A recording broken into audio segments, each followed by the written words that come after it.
Hello everyone and welcome to the We Love Hitchin Interviews 2024. My name is Matt Porter, founder of the Facebook group We Love Hitchin, which has been a vibrant space for community for the past 9 years with a membership of approaching 30,000 people. We're thrilled again to be hosting today's event at the workshop Hitchin. A massive shout out again to James Jury for stepping up as our host today. The workshop provides hot desks, co-working space, and even offices. Visit workshophitchin.com for more information. Over the last couple of weeks, we have been speaking to candidates running for the Hitchin Constituency in the upcoming general election. We hope to learn more about their platforms, visions for their community, and plans to address the key issues that matter to us most. Many of the questions asked today will have been drawn from a recent ONS survey of the key things people worry most about. So let's get started. Joining me today is Chris Lucas, representing the Liberal Democrats. Welcome, Chris. Thank you very much, Matt. Nice to make you acquainted. Thanks for being here. Let's start by getting to know you a little bit about you. Yeah. Could you tell us about your background and what motivated you to run for election in what is a new constituency? Absolutely. Well, my background's in teaching. I've been a teacher for 10 years. Prior to that, I ran my own business. And prior to that, I worked in industry in marketing and advertising sales. Politics is a bit like teaching in some respects, in that it's a bit of a calling. You know, it's not something that you kind of sort of think that you want to do for the entire life. You kind of realise that, hey, I genuinely care about this and I want to make a difference. And so I remember hearing in roughly about 2010, I heard, maybe a bit earlier, I heard Charles Kennedy talk about the Iraq War. And that's when it really spoke to me. And I realised then that the Liberal Democrats were the tribe that I wanted to be part of. And so I got more involved in that time. I became a councillor when I was living in Rickmansworth in South Hertfordshire. Yeah. And then I moved to Bath, worked alongside the Liberal Democrat MP for Bath, who was then Don Foster. And I felt that, this is something that I really want to do.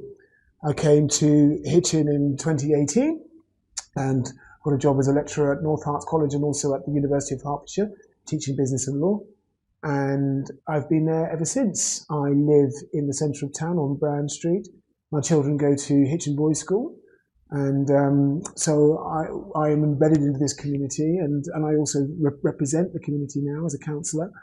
I was elected first in 2022 and then re-elected this year on May the 2nd as the district council alongside Councillor Keith Hoskins for Priory Ward. So, yeah. Excellent. That's me. Thanks for sharing that. You're welcome. So let's now dive into some key issues that are facing our community and the country in general. Sure. So the first question relates to, not surprising, the cost of living crisis. Yeah, absolutely.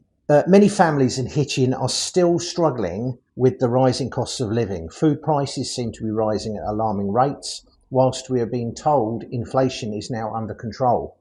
What new measures would you propose to help alleviate these financial pressures?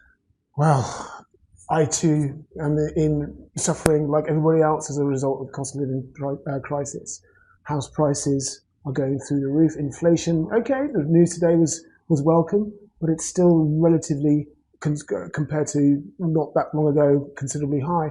And as a teacher and anyone else who has working in the public sector, wages have not increased in line with inflation. So we're all feeling the pinch. I myself had the call just last week that my fixed term mortgage is going to change, which caused a consternation of no end, thinking, okay, how am I going to make ends meet? So I'm no different than anybody else. So the Liberal Democrats are sensitive to that. And the Liberal Democrats think that those with the broader shoulders should carry the most weight. And we're looking at measures such as windfall tax on the power companies and the social media businesses and the banks, those who are most able to give a little bit more to help alleviate the pressures on everybody else. We are very keen on having a fair deal for everybody, not just the exclusive few or the vested interests of the few.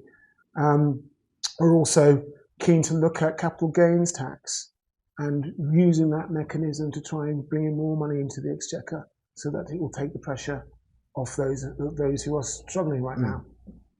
Yeah, which brings me on to like a follow-up, which is how would that be funded without increasing the burden on taxpayers? Yeah. Well, along with those windfall taxes, I think we cannot get away from looking to grow the economy, which means that we have to look at our trading relationship with our nearest and dearest partners. And so the Liberal Democrats are very, very keen on mending the fractured relationship with the European Union and starting with trying to have access to the single market, working closely with our European partners to try and generate prosperity for all across the whole of the continent of Europe.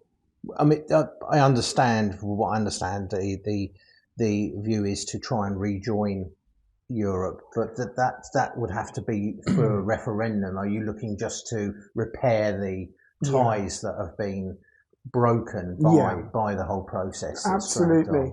Let's be clear about this. Nobody is calling for rejoin now. There's no appetite for that in the country. We're still suffering as a country as a result of that highly divisive and, in my opinion, factually incorrect a referendum, in the sense that we were all asked about a straightforward yes or no question, should we remain part of the European Union, but it was much more nuanced than that. Your version of what Brexit means and my version of what Brexit means may be entirely different. Did it mean that we had to leave the customs union? Did it mean that we had to leave the single currency? Did it mean that regulatory alignment across the board, we'd have to do our own thing? Or our versions of Brexit are very, very different and very, very personal. So could be presented with a binary answer, a question of the way that we were given, I think has led to this schism in society and has caused untold damage to the economy. So we must seek to repair that, and that we need to start in repairing that by fostering much closer relations again, try to rebuild the trust. The thing about Brexit was that it was the breakdown in trust between the UK and the European partners. It meant that we were more adversarial than collegiate, and that trust is still have not been repaired. There might have been, better relationships because there had to be between ministers in the EU, and the European Commission, but actually it was never going to be the same as it was when we were members of the European Union. So I think that some of the countries actually in Europe who remain in Europe took it quite personally as well. The people in those countries as well. So it's a lot to and I think that what to me it's not necessarily the actual result. I mean, it was so close, right? So to have the result, have a referendum that was so close and left with a zero-sum answer, we now leave. I don't think that was right. But also, for me, it's the signal, it's the optics. What does it mean? Okay, the great United Kingdom has taken itself away from the European Union, our nearest and dearest neighbours, and actually that signals a kind of we don't want to be associated with you anymore, and that's not very nice, is it? That doesn't present well to your I went to a talk with an expert on economy at Cranfield College, and he spoke quite plainly about Brexit and said his words were, "We had the best deal out of any of the members there, and even if we went back, we would never get that deal." That same deal that was gone. Well, if you look at just think about the impact that it's had on the pound. The pound has suffered against the euro by up to 20% since Brexit. So that in itself speaks volumes about the damage it's caused to the economy. And I think that yes, it's all well and good. The easy answer is to kind of tinker around the edges with tax and and have some sort of sleight of hand. We didn't say we wouldn't raise that tax. We were going to raise this tax. I think we're all wise to that effect. everyone's looking at a growth strategy, and we all want to have better productivity and have more people producing more goods and all the rest of it. That's absolutely fine and essential.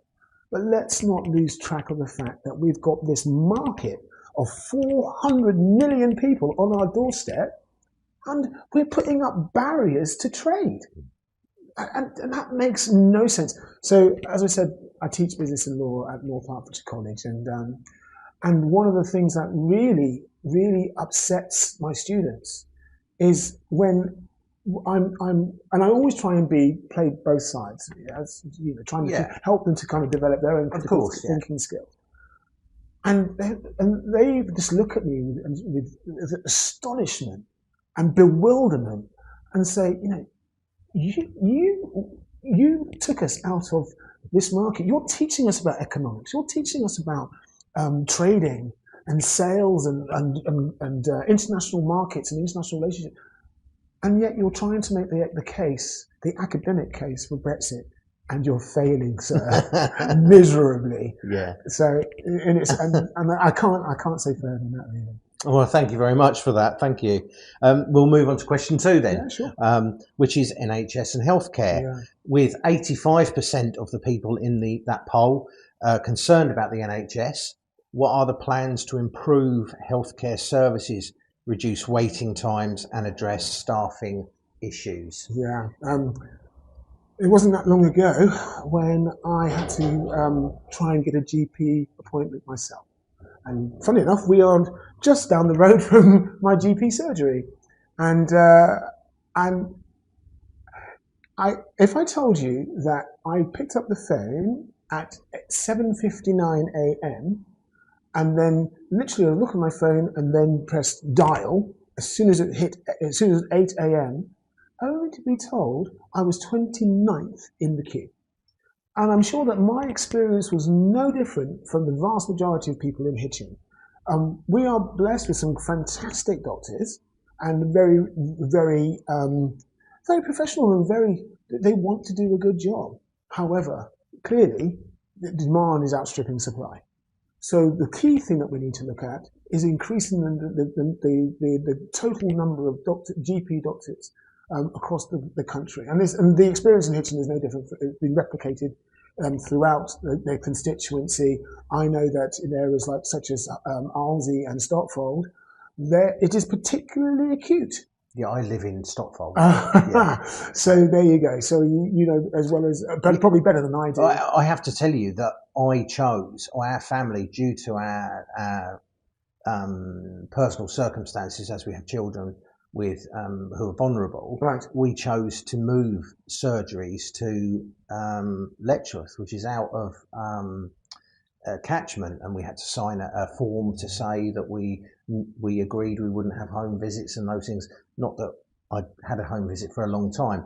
Gosh, I was about to say that's rare. And that worked very well. However, my son was signed up with beds CAMS and other organisations who immediately dropped him from their books, and he then had to have a reapplication through Hearts CAMS, who then said, we've got a long waiting list, we'll try and get to you when we can. So just that moving 3 miles has in fact caused him loss of care, again. So that's the kind of issue, and it's to do with funding. Literally, that was all it was, because there wasn't supposedly an agreement in place between our surgery and mid-beds. Listen, I've heard, obviously not your story, but I've heard similar stories as a counsellor. People just saying that where is the funding, where is the money, particularly for things like special educational needs. And I know we're going to talk about that later. That's later, and mental health challenges. Yes, it is one of those areas which people don't like to talk about, really, but it's becoming much more prevalent in everyday life, and I think it was exacerbated by the pandemic. Now, I was thinking more about my students and how the pandemic really, really has impacted an entire generation of young people. I think that the consequences of the pandemic are not going to be felt for a very long time. I don't think it's any. I don't think it's any secret that there's been an increase in mental health issues. There's been a lot more awareness around anxiety and around depression. And there's a lot more students who are presenting with certain social skills that are building blocks of social skills that are missing. That as a result of the pandemic, of those couple of years where we were under lockdown and other procedures. So the effect that had on the NHS, particularly on social services, was immense, and we are still feeling the aftermath of that now. So the Liberal Democrats, we want to have an immediate injection of 8,000 new GPs across the country. That's something that we want to be very, very focused on and increase healthcare provision across the board. And okay, I know we're going to talk about SEN later on, but we want to have a key focus on those key issues because I think that it's such an important area that is currently. I don't think that any party, any sort of provision or policy or manifesto pledge really has focused on those issues as the Liberal Democrats have. Thank you very much. I think that's good. I think we're clear on that one. I'll move on. Otherwise, we will be here all night, and I'm sure neither of us want that. So, question 3, economy. Yeah. The broader economic situation is a concern to 68% of the population. What strategies do you have to address inflation? This inflation's obviously coming down, but the cost of everything remains the same. Absolutely. Regardless. I think that so that's important. Unemployment and employment and encouraging people to work, and the economic stability. Sorry, is that? No, that's absolutely fine. So, I'm a public sector worker myself. I work as a teacher, a lecturer at North Hertfordshire College in Hitchin. So, it's particularly acute in the FE sector, in the further education sector, because this government have stripped out funding out of the FE sector, unlike any other sector of education. So, myself and my colleagues, we feel it. We feel the inflationary pressure of everything going up in terms of food, in terms of fuel, house prices, services, you know it. We all know it, and yet our wages are stagnating, have stagnated. I'm not saying that it's better, particularly better in the private sector, because I'm sure that we're all feeling the pinch, but there's a lot more leverage within the private sector to take into account increases in salaries. If they can pass on those costs on to their customers, then obviously they're being able to then increase salaries commensurately. We don't get that as teachers, and we don't. So we feel that pressure, acutely at the coalface. Yeah. So in answer to your question, what we're going to do about it, then it goes back to I think it was the first question where we talked about we need to look at things like we can tax around capital gains tax. So we're looking at those millionaires and billionaires who could maybe give back to the exchequer, the country, a bit more. It's perhaps they don't need to be earning the millions and billions of pounds that they do without contributing to the country that's allowed them to earn that. So let's look at that. And we also need to look at the windfall taxes. We need to look at the role that the banks and the tech companies have, who have, let's face it, they have really, really, as a result of operating in our country, they have reaped billions of pounds from ordinary people, and I think it's timely that they get a lot more of that back to take the pressure off. That's just the normal everyday person in the street. Yes. Because it goes back to what we're saying about the Liberal Democrats believe in having a fair deal for everybody in our country. Thank you very much. And there was a follow-up, which was what differentiates yourself, but I think you've kind of explained that as part of the answer, so I won't go over that. Okay. Let's go on to question 4, which is climate change and the environment. 61% of people have a growing awareness and concern about climate change. What measures do you propose to promote environmental stability in Hitchin? Right, okay. So Hitchin is no different from anywhere else, because we all live on this planet. And this planet, we only have one planet, okay, and that's planet Earth. And our impact that we're having on this planet is we need to think about the legacy that we're leaving behind for those who come after us. And as a teacher who's stock in trade, is dealing with young people, and I need to try to educate them about what it is that my generation is doing or is leaving behind for theirs. And when I think about the impact that we have on things like our rivers, our chalk streams, and our seas, and I think about the impact that this government is allowing water companies to release raw sewage into the waterworks, and at the same time allow the fat cat investors, the directors of these businesses, to pay themselves a bonus and hand out dividends to their investors on the back of it. That makes zero sense to me.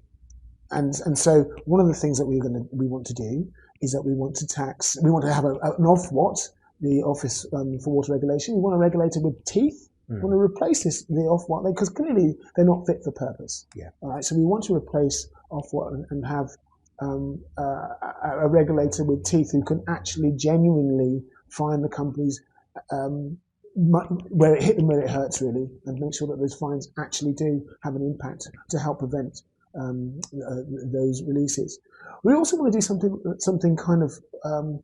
We want to encourage the ordinary people to play their part, and those of us who are lucky enough to go abroad, many of us may have seen when we go to France and Spain and places like that, there are solar panels on public buildings and in car parks. Why can't we do that? Yeah, I mean, I understand that some people don't necessarily feel warm about having solar farms crop up in the local area, and I totally understand that. And local people have a right to be able to protest about that sort of thing. But on public buildings or on car parks, yeah, why the Europeans seem to be able to manage it without any problems, but we seem to struggle with it. Now, it all comes down to money, and I totally understand that, but that's where the investment needs to go in to help us meet our climate change targets. And I also think that there ought to be something more that we can do as the everyday people. I don't know if you've ever looked at getting solar panels on where you live, or if you're able to do that, but they're expensive. They really are. You have to have quite a lot of money to make the initial capital investment. And the irony is that the money that you invest, it's those people who are relatively rich who reap the benefit of cheaper bills. So that if you can't afford it, you pay more. That doesn't make any sense to me. So what we need is a solar panel rooftop revolution, where it's the government that offers free installation, that offers incentives, real cash incentives to ordinary people, so that they can benefit from solar panels on rooftops. So I genuinely think that we need to make it a lot more accessible to everyday people to play their part. Yes. So, question 5, crime. 59% of people are concerned about crime. It's a major concern for many people. What are your plans to improve personal safety and the effectiveness of law enforcement in our community? Right. Something that's very dear to my heart, Matt, and I can tell you why, and that is because at last count, I have had 6 bicycles stolen from since I've been here in Hitchin. One from the college and 5 others from my home on Brown Street. So it is something that I know a lot of people feel very strongly about. It was interesting when I was sitting in an area forum recently, and I was hearing reports from the crime prevention officers, they're actually saying that crime in Hitchin and the surrounding environments is actually going down, and that actually the when you take out a few kind of wrong-uns, bad people, you take them out, they have a massive impact on the figures. The trouble is, I think that that you take those out, and invariably you'll find that others recognise that there's a gap in the market that can be filled. And I think that's where certainly things like bike crime and thefts have from stores and from shops, which I know is also a massive concern to our traders, is on the rise. And my fear is, and I'm not saying that the figures are wrong, but my fear is that actually a lot of that goes unreported. A lot of that is just a shrug of the shoulders and going, well, what are you going to do about it? I spend an awful lot of time reporting this and doing a report here and a report there, but what actually is going to be done about it? And maybe larger stores, maybe it just goes down to shrinkage. Or wastage. Wastage, yeah. Absolutely. And then, yeah. So, answer the question, we need far more visible bobbies on the beat. It might sound somewhat of a cliche, but we need to invest in community policing. It really makes a difference when you see police actually patrolling, not in their cars, not driving around trying to nab somebody who's gone through, an amber light or something like that. I mean, that's important as it is, but I'm talking about just wandering the streets, getting to know people, getting to know their local community, the traders, the individual households by name, and so I think that would make so much of a difference. But also, not only do you get to see the traders and individual community people, but you also get to see and know the wrong-uns. Yeah, and then when you can cast your eye and look around and scan for, what's so-and-so doing? I remember I nicked him last week for something or the other. I think that makes a hell of a difference. So, and that's what the Liberal Democrats really believe. We believe in community policing, and we believe that it needs to be much more in investment in having a much higher presence. And I think that there will be a corresponding improvement in the feeling of vulnerability to crime. And faith in the police. Absolutely. I like I say, I don't doubt for a minute that the figures that were reported, or everything going swimmingly in our local area, I don't doubt those figures for one moment. But you need to delve a little bit about underneath those figures. How much those figures don't reflect what goes unreported, firstly, and secondly, I think that those figures. There's a saying that perception is reality. Yeah. Never mind. You could have a conservative minister trapping off about how things have massively improved, and inflation's gone down, whatever, and that all those IFS statistics might be true. But how does it actually make you feel? How does that trickle down to you personally? And I think that's part of the issue. So if you had a higher police presence on the streets, who are community-minded, who are not in any way adversarial with their, of course, look at with big show of force, but ones who are genuinely keen to make a difference in their local community and be visible doing it, I think that will make a huge amount of difference. We have within our Facebook group, we have people reporting crime all the time, and there's obviously the two different sides to it. Some of the name and shame kind of side, which we don't allow, because it's going to cause a problem further on down the road. Absolutely. But there's also other ones that we have been contacted by the local neighbourhood police and said, look, we saw that there was an issue and we see that it's been taken down now, or comments have been removed, but would that person like to contact us in order to try and resolve the situation? And in a couple of times that's happened.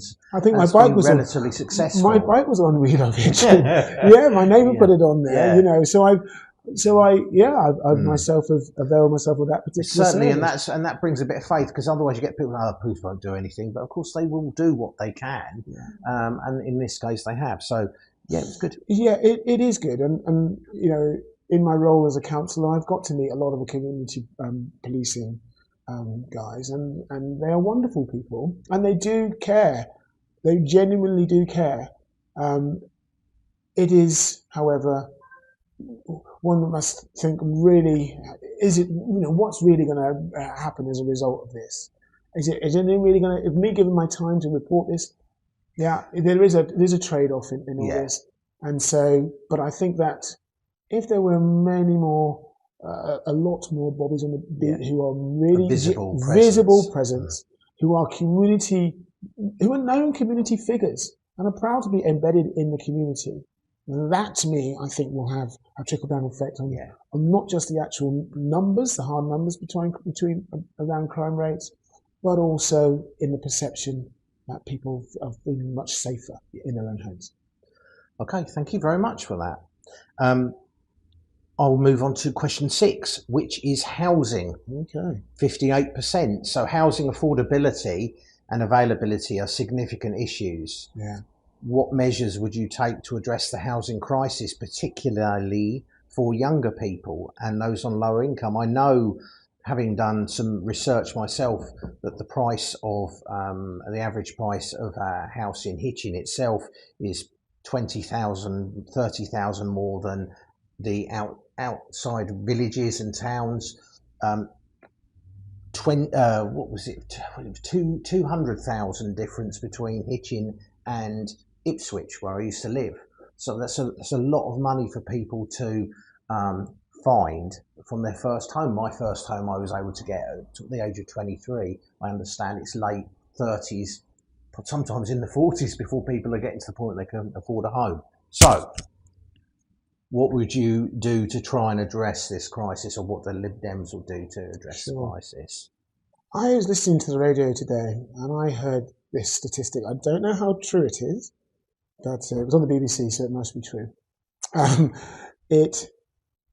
A chap on there was saying that the multiplier that a private rental company wanted in order to rent them the property was 33 times their monthly salary. So what they get per month, they wanted a 33 times multiplier. And it's just mind-boggling. How is somebody who's perhaps just come out of university, who's looking for an entry-level job, but doesn't want to live at home? You know, imagine you've gone away from university, perhaps you spent 3 years either in halls of residence or student digs, and after those 3 years, you go, what? You've had all that independence and you lived your life for 3 years, you've grown up, and you've become much more adult and independent, and then after that, you're just left with the prospect of, I can't afford to live anywhere, I've got to go home. And what about those whose perhaps their home circumstances aren't conducive to them going back to their homes? So I'm very, very aware as a teacher, and I teach in a FE college, so I prepare students, my students who are going to university or getting apprenticeships or getting jobs. So this topic comes up a hell of a lot. It really does. And it all comes back down to supply. You know, the demand is there, and that's the issue with Hitchin. You know, I don't know if I could be able to afford where I live now. I was fortunate enough to move here 8 years ago, get myself a mortgage, find myself a property that was suitable for myself and my sons. But I don't know. I can tell you for a fact, my wages haven't gone up to match in line with house prices. Yeah. Absolutely, no chance.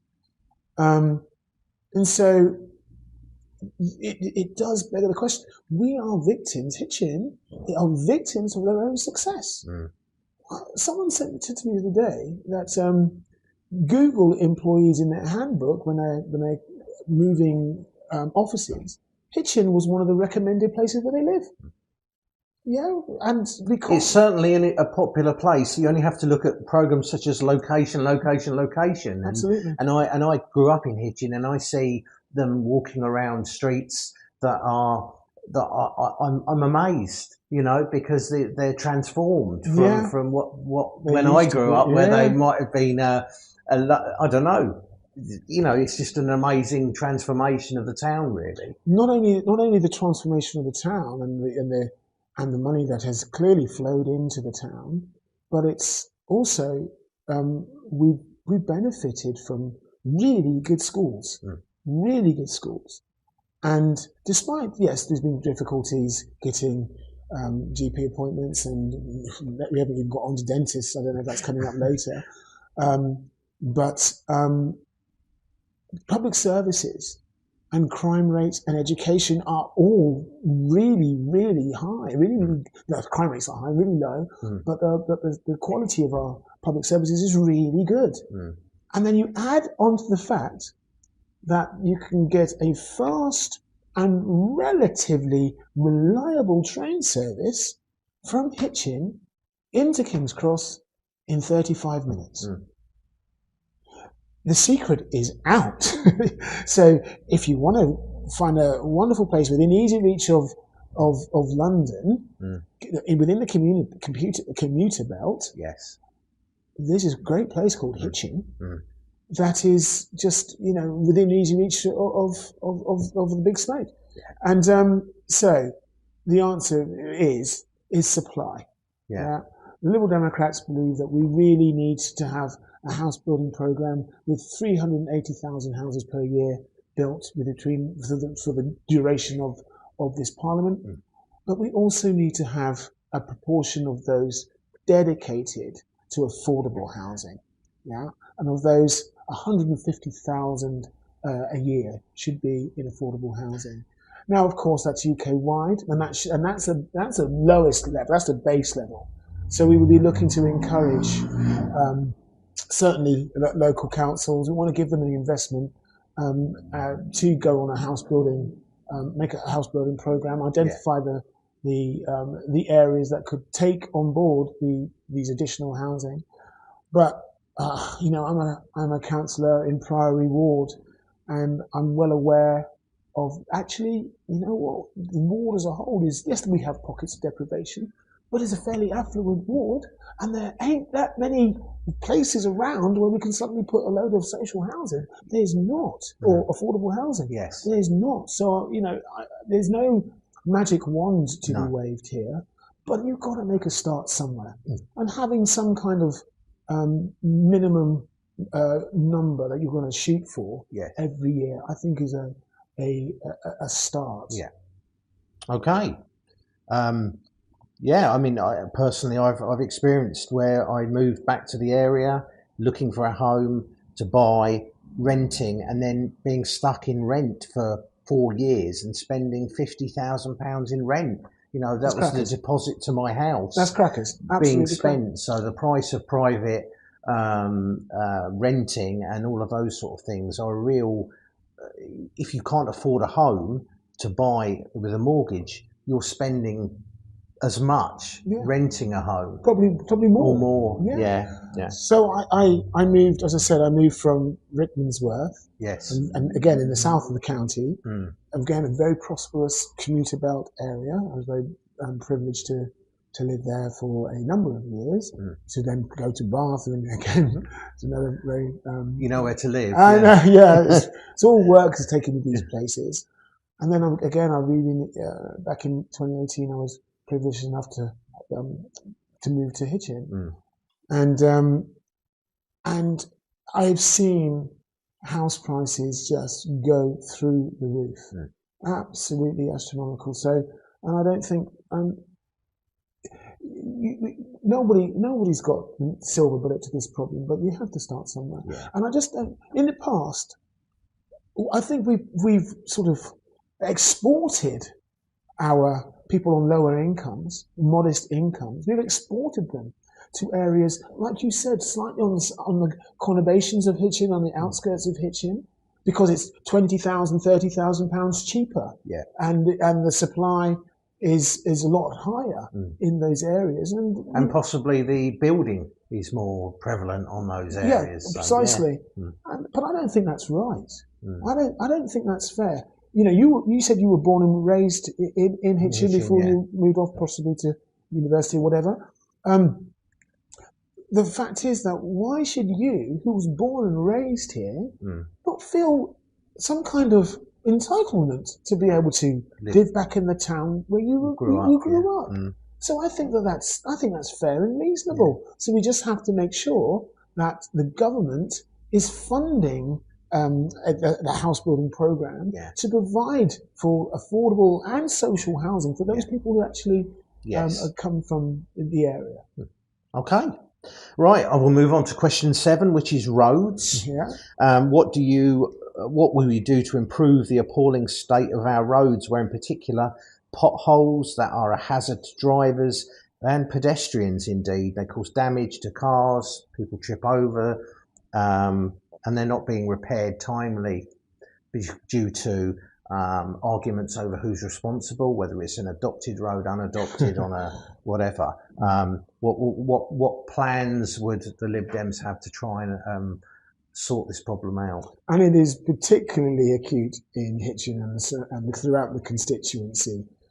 Anyone who travels around the constituency, which I have had the privilege to do as the parliamentary candidate for the Hitchin constituency, knows that the road network is in a parlour state, and that's the reality of it. It seems no sooner does a road get repaired before trucks and lorries and other vehicles are constantly going over it, digs them up, and it looks almost as if it's not been done before. And it beggars belief that other countries who have the same, if not worse, in terms of climate, seems to have roads that seem to be much more fit for purpose than ours do. And they don't fall apart. They don't fall apart within short order. Now, I'm a keen cyclist, and most people would have seen me around town on my bike. And I know for a fact that quite often I am zigzagging and slaloming around on the roads, which is dangerous. I'm not unaware of the fact that if I swerve to avoid a pothole, it could create problems with other drivers. I'm aware of that, but I'm also aware that some of these potholes are deep enough to cause me to come off the bike if I'm not careful. So, what to do?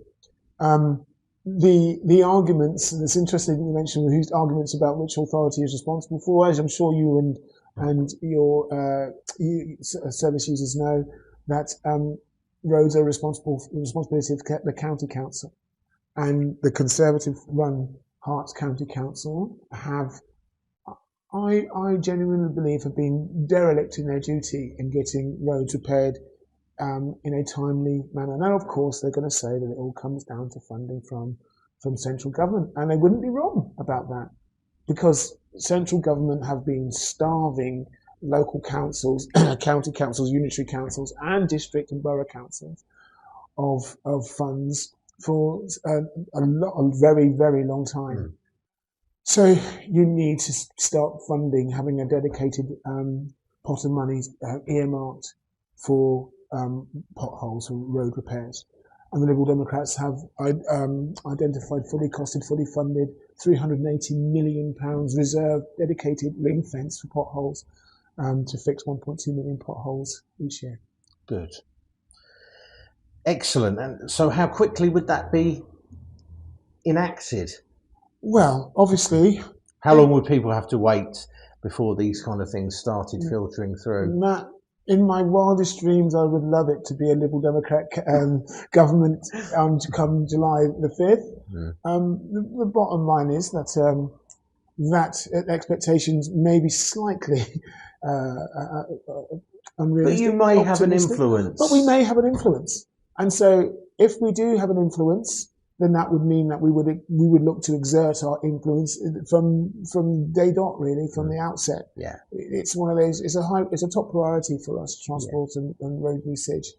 And so, if I were privileged enough to be elected, it will be something that I will be taken to Parliament from the very first time that I'm at the House of Commons. Okay, thank you very much. Well, I'll move on to community questions, which Thank you very much to our community. I do look at the camera and say thank you very much to the community, and a couple of times people have turned around expecting people from the community to be standing there, but they're not. They're behind the camera. But thank you very much for your questions. The first one is Andrea, a member of the community, has asked, how would you vote if there was a motion raised in Parliament to bring water companies back into the public sector and stop taking profits from an essential source or resource that comes from the sky? Absolutely. I mean, we talked about this earlier on, didn't we? Mm. How it is an outrage, frankly. It is scandalous that the water companies are able to release raw sewage into our rivers and our chalk streams and our seas, and at the same time take money out of the business in the forms of bonuses and dividends to their shareholders. That is a disgrace. That is an outrage that the government has legislated, not only allowed it, but has legislated to provide the provision for them to do so. Mm-hmm.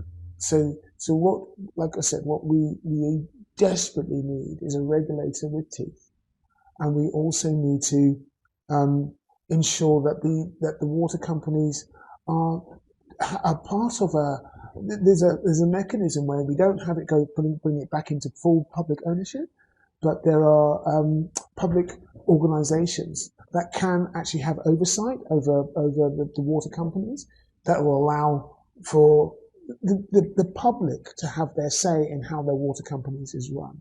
And that's why I strongly believe that with that level of with that change in that legislation, that stops the outrage that comes from bonuses and dividends being. I think that during discussions, I think figures such as 65 billion would be the cost to bring the water companies back into the public ownership, which is clearly far too much money to be spending at the moment. At this juncture, but I agree with you. Calling them to account properly, held them to the account, 100%. I think is more likely. Yeah. Okay, thank you very much for that. Caroline has asked a question, which I've already spoken to you about briefly earlier, which was she is a WASPy, which is a female who feels that they weren't given sufficient. They were born in the 50s, and they weren't given sufficient notice about the changes in the retirement age, state pension age, and therefore she is in financial difficulties due to it. That the Parliamentary and Health Service Ombudsman has ruled the Department of Work and Pensions has failed to adequately inform women born in the 50s to change their state pension age. They are still waiting, many without even reasonable incomes, and are left in many cases to humiliate themselves at job centres whilst decision makers sit on their hands, deciding if they are deemed appropriate for assistance. What steps would you take to help people like Caroline? It's a sort of two-pronged thing here. One is the way that people are treated, and secondly, how quickly they may well get this resolved, which has been dragging on. The WASPy women have been, I think, the most dignified, the most one of the most strongest groups that have worked to identify what is actually a public scandal. It's along the same lines as the post office scandal, and also the scandal that has affected the Windrush generation. So these are people who have done no wrong, and the government have put obstacles in their way every step of the way. Now, it's a disgrace, it's an outrage, and these things have got to change. We need a change of government that is genuinely sensitive to the WASPy women and the other major campaigns that are affecting our country. This whole stance of unaccountability, not me gov style of governance, I think that has got to change. You need people who are actually going to take responsibility. Own up to when people have been harmed and been wronged, and act immediately with expediency to sort this out. Yeah. Now, this government has put up blockages and obstacles every step of the way, and as I said, that there are other campaigns that have suffered as a consequence of this government's belligerence. It's got to stop. And that's why we definitely need a change in government with people who genuinely care. They're not looking to hide behind who said what and who said when and not pay the necessary compensation. Yeah. They need to be compensated, and they need to be compensated now. Okay. Thank you for that. Nyland and Lauren have asked similar questions. Should we be providing arms and assistance in the Gaza war? And should we be recognising Palestine as an independent state?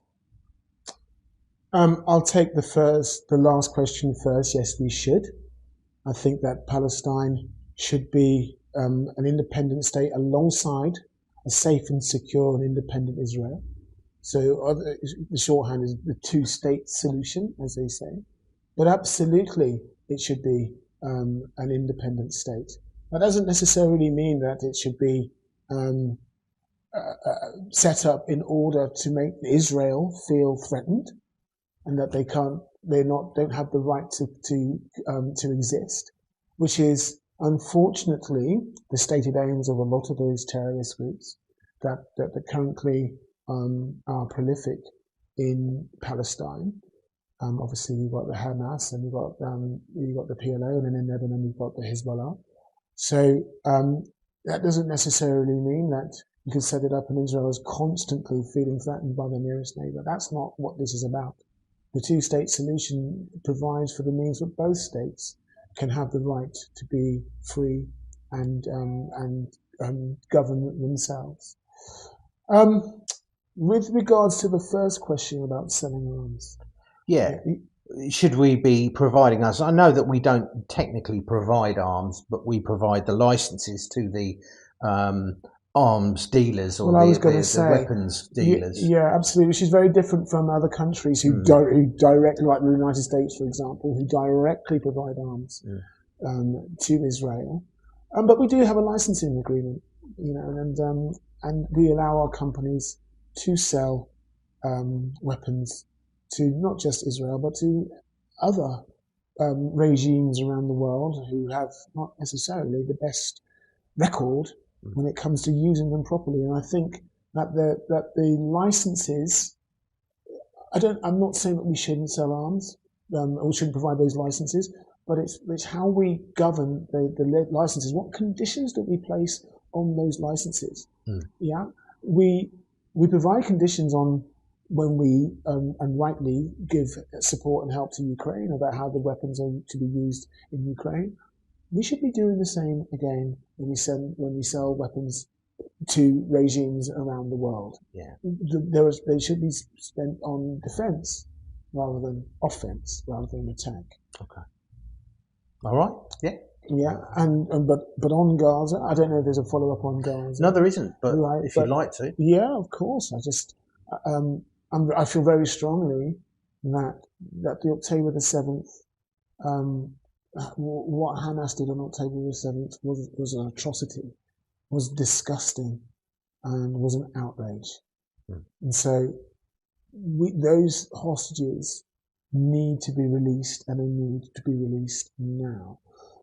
But equally, there is widespread death of tens of thousands of people have been slaughtered across Gaza by the IDF, the Israel Defense Force, and quite often that those people are innocent. Now, I despair. There's one term that brings to me almost a tear to my eye, and that is collateral damage. If you've got one Hamas person that you know is there, surrounded by innocent people, are you entitled to drop a bomb to kill that one Hamas terrorist when there's innocent people all around them? And the short answer to that for me is a straightforward no.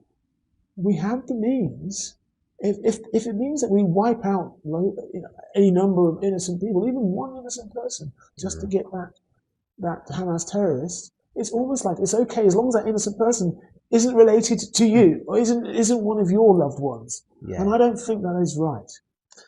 So there's two things that I would say regarding the situation in Gaza. Number one, the hostages need to be released and need to be released now, but equally there has to be a ceasefire. No more dropping of bombs whilst the diplomatic efforts are being sought to try and resolve this problem. Okay, thank you very much. I'll move on to the next question, which is from Vanessa and Nicola, who have both asked similar questions, so I've merged them. They've said, and this is close to my heart, of children with special needs, but currently children with special needs are being failed. There is not enough provision or indeed the funding necessary to ensure SEND families get the support they need, not only in education, such as lack of space or appropriate pupil to carer ratios, but also in social care and the availability of agency staff or even respite for parents who are exhausted and alone and in many cases completely. What can you pledge today that will provide some degree of support and hope for those in many cases are desperate families and carers of the most vulnerable in our society, people whose voice, people without a voice of their own, who rely on their representatives in Parliament to speak for them. Yeah, absolutely. And as I said to you before, not only am I a teacher, but I'm also a parent. So I'm very, very sensitive to special educational needs, particularly in places like colleges. Obviously, it's throughout the whole education system, but it's something that I know very well as a college lecturer. And I see how due to a wanton reduction in the fees that are paid within the education sector, particularly within the FE sector, how SEN provision is so under-resourced, underserved. It honestly breaks my heart when I teach my students who are in desperate need of help and assistance. Yeah. But of course, I'm a trained lecturer. I'm not a trained SEN professional.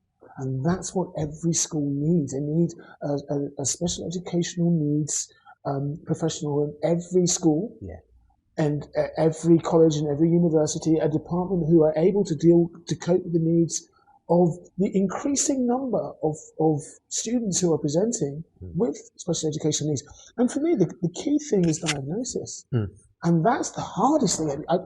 Forgive me, I don't know your own personal circumstances, but having spoken to my own residents and having spoken to the parents of some of my students who recognize that their son or daughter perhaps has some learning difficulty or special education needs, but they've gone through the entire education system without having the means to have it diagnosed.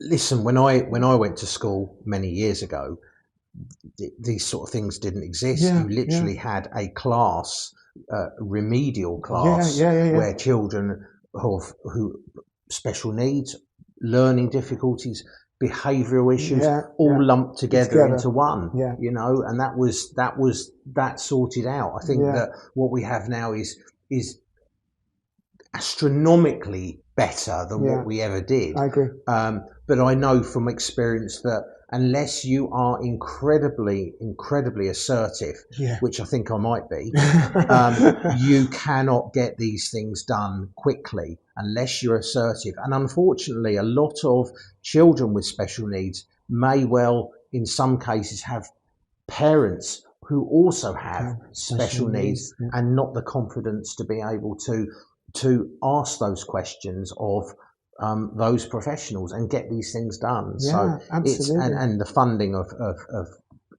respite care is just terrible, and there's no carers there. Even if the funding does come forward, there's nobody that you can actually pay to do the respite. So there's a lot that needs to be done from a personal point of view with regards to SEN, and I kind of stand alongside Vanessa and Nicola on this, that there really needs to be a very, very strong. That's not the right word. Focus. Yeah. There needs to be a strong, dedicated focus on this. Yeah. As I mentioned earlier on before, the fact that we've just come through a pandemic where currently anyone who is in any form of education has suffered massively as a result of those 2 years of COVID restrictions. Having to, I don't know, did you ever try any home learning with any of your young ones? It was our home learning was an absolute nightmare. Yeah. Because we had a child who literally was taken out of a placement where he had normality, and suddenly he was at home and everything's thrown up in the air. So he had terrible problems. My daughter, it was very difficult to get her to focus, and there were remote learning. They were quite young at the time, but it's still, I do see that quite a lot of people probably would be diagnosed with a form of PTSD based on 100%. The fact of what happened over that period, from young people to throughout all ages, really. It was an incredible jolt to everybody. And you see children that have communication issues where they don't want to make a telephone call, least of all a face-to-face conversation, where it has to be 3 steps back because their anxiety is so high just having a conversation. So if you think your experience was replicated across the country, but you ask any teacher whether or not they enjoyed home teaching during the pandemic, we were thrust into this situation. We didn't have any training. No. We didn't even have any IT training. We were sent off with our laptops and off you go and teach it from home. Yeah. So, and then obviously as a parent who was trying to do his home teaching at the same time to his own children, it was an absolute nightmare. And I don't think the consequences of that have gone away. We are still suffering, whether your child was in year 1 or whether your child was at university or whatever, we are still seeing the consequences of that. And the government haven't recognised that. I think of my classroom, and I can guarantee that there are people with undiagnosed dyslexia, undiagnosed dyspraxia, ADD, ADHD, who have some kind of behavioural issues or learning difficulties that have gone completely through the entire education system, and then they present, and then what are we supposed to do? What training do we have? We're not special educational needs and of course their education's been damaged, or even in some cases, if they've gone through the entire system undiagnosed, it could well be wasted to some extent. So excellent. Right, I'll move very swiftly on to our final part of our discussion, which is where you have the opportunity to address our audience and explain to them why they should choose to vote for you on the 4th of July. And that's the camera there. Okay. The country is broken. This government have presided over a drop in living standards. Nothing seems to be working. There are so many problems that we have, that we're all facing, whether it's the cost of living, whether it's the NHS, or whether it's the environment. On the 4th of July, the people within the Hitchin constituency have the opportunity to pick the party that they, or the person that they want to represent them. When I knock on doors throughout the constituency, I hear the same thing. I'm not voting Tory, but I really can't bring myself to vote for Labour. So tell me, why should I vote for you? And the answer is simple. I'm just like you. I'm a person who has raising their families, raising their kids, using the public services. I don't have any vested interest that I need to answer to. My job is simply that I want to provide a fair deal for people across the constituency. And that's what you will get if you vote for me on July the 4th. if you vote for me as your Liberal Democrat candidate, you're voting for a community champion, someone that will speak up for everybody across the constituency, not the vested interests of a few. So I would encourage you, please, if you give me the honour and the privilege of being a representative on July the 4th, I will work tirelessly every single day on behalf of the community that I love and I love to serve. Thank you very much. Thank you, Chris, You're welcome. for joining us today, You're welcome, sharing Matt. your Enjoyed insights. We appreciate your time and your commitment to addressing the concerns of the Hitchin residents.